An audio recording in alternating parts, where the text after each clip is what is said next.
On South African former footballer Mark Batchelor has once again thrown sharp focus on organised crime in the country. Dr Chris De Kok is an independent crime analyst. He joins us on the line now from Johannesburg to chat some more on crimes of this nature and how best to curb them. Good afternoon, Doctor, and thank you so much for your time on the SABC News Desk. Good afternoon, and good afternoon to the viewers. Doc, organised crime, we understand, includes different kinds of or different forms of criminal behaviour. Can you take us through some of the more prevalent types we're seeing in the country right now?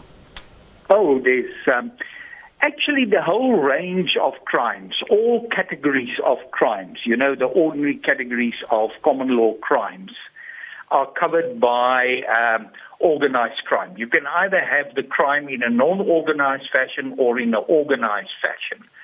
For example, it is even possible, and there were cases in the past, where you can have organized shoplifting.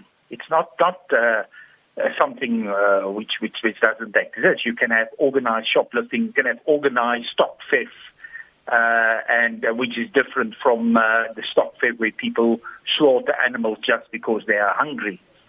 And but the most prevalent ones in South Africa is drugs. Drugs will be the number one.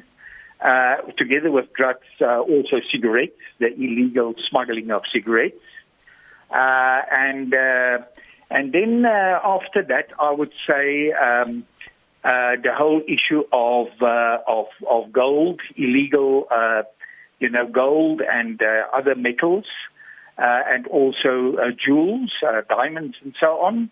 And then also the one of endangered species, abalone in the Western Cape, ivory horn in other areas of the country, ivory and rhino horn, and then also CIT robberies. That's a very good example of one of the most violent and most organized crimes that you can get. And then another one which I will highlight is actually, you can refer to human trafficking, although I think human trafficking, people see too much human trafficking. I don't think that's such a big danger in South Africa. And, we can carry on for the whole day, but another one maybe I should just mention is cable theft, organized cable theft. Chris, we just want to get a sense of what actually distinguishes organized crime from ordinary crime that we see every day. Well, it is, as the words say, it is organized. It's usually there's a hierarchical structure. There's some people in charge, the chiefs, the kingpins, and then you get a second level and a third level and even a fourth level in this hierarchy of the organization. It sometimes looks very similar to private companies. And it sometimes, they even infiltrate. They have a public image as a private company, but at the back they are actually organized crime or organized organization. Then also the use of blackmail. They use blackmail. They use corruption. They use all kinds of instruments to bribe people, especially to bribe law officers of the law, and the courts and the whole justice system. Organized crime. Also, they misuse boundaries, international boundaries as well as state boundaries. Organized crime is not uniquely or something that's specific to our country alone, Chris. It's actually a global phenomenon. But why is it so difficult still at this juncture to crack down on crimes of this nature in South Africa? And then if you take it a step further, how does one start to measure or reveal the effects of crime, organized crime in this case, or the fear of such crime on business growth and development? What are some of the key indicators you would take a look at? Okay. Why? The first question was, why is it so difficult to crack down on organized crime? And why do we found a growth of organized crime? Because it seems there is a growth of organized crime in South Africa. Organized crime, you can only fight if you have intelligence on organized crime. You see, it is very hidden. It's not, it's very difficult to establish the role players and to then clamp down on those critical role players, especially the kingpins, the guys who are doing all the planning and so forth. So, and you need some evidence. And the only way that you can go to that is intelligence gathering. And then even in some cases, like especially the drug syndicates, the cigarette syndicates, and the gold and diamond syndicates and so forth, you need infiltration. So you have to have undercover operations where you infiltrate these syndicates and to get enough evidence to then finally do a takedown operation to close down the syndicate. Chris, if you don't have intelligence, this thing will just grow. Yes. And that's the situation. Chris, I just want to delve into some of the crimes you mentioned a few minutes ago, like cash-in-transit robberies, which some experts were calling a heist pandemic or South African speciality at one stage. And we've had specialized teams in place, highly equipped to tackle this particular problem. Where are the shortfalls, do you think, Chris? I think the main shortfall is intelligence.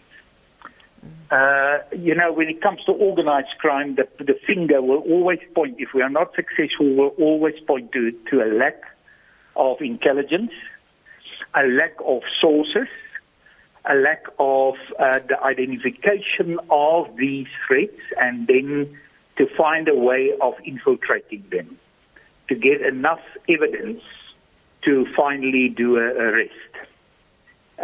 It's not just a case of you can just go in and arrest people left, right, and center, because you may arrest the small players. Like another typical example is hijackings. Hijackings is also a very organized crime. Now, it doesn't help you to go and arrest 10 carjackers, the ones who's doing it on the ground level. You have to get to the people who place the order, because they order specific vehicles. You have to get to the guys who give the instructions right at the top, who take the cars, who export the cars out of South Africa, or who runs the chop shops where these vehicles are being chopped up as spare parts, or where it's cloned to legal vehicles again.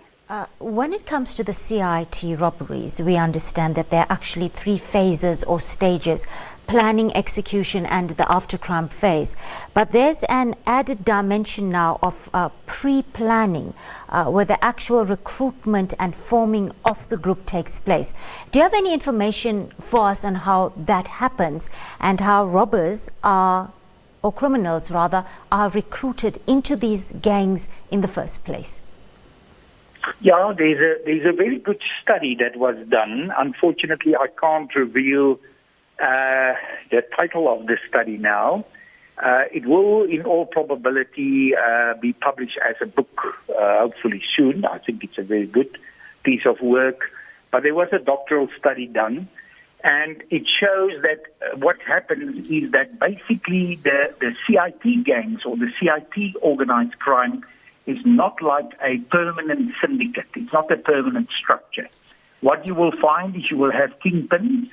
They will decide, these guys will decide they need some money again. The last time that they did a CIT was 6 months ago or even longer.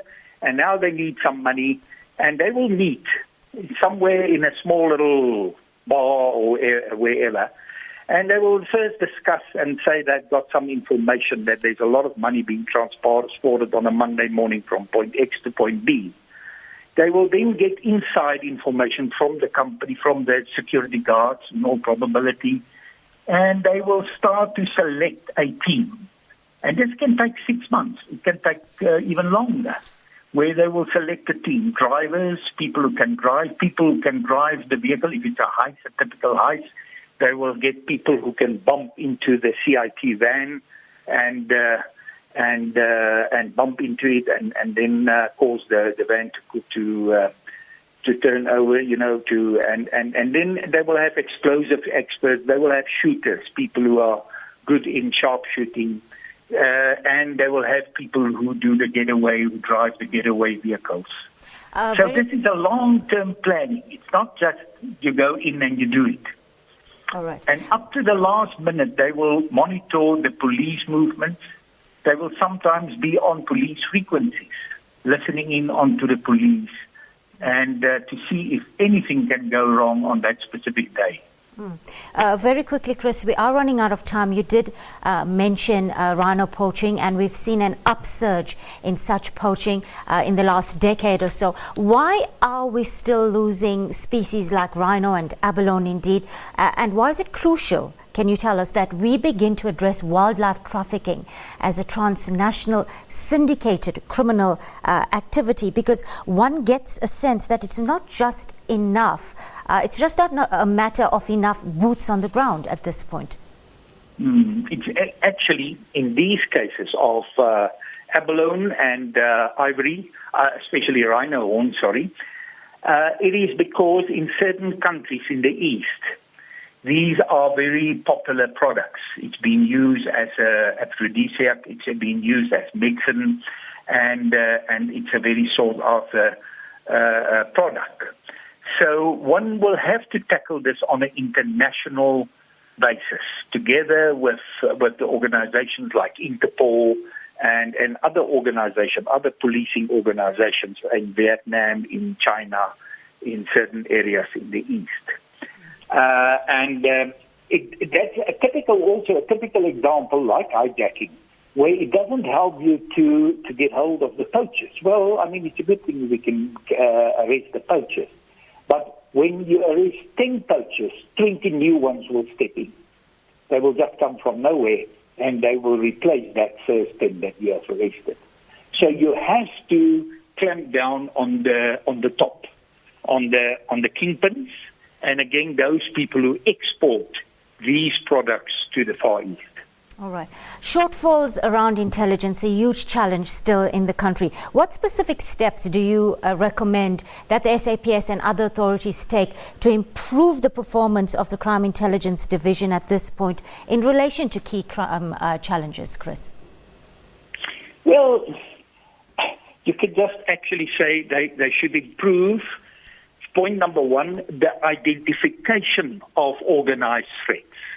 You have to sort of find a method of identifying organized crime threats.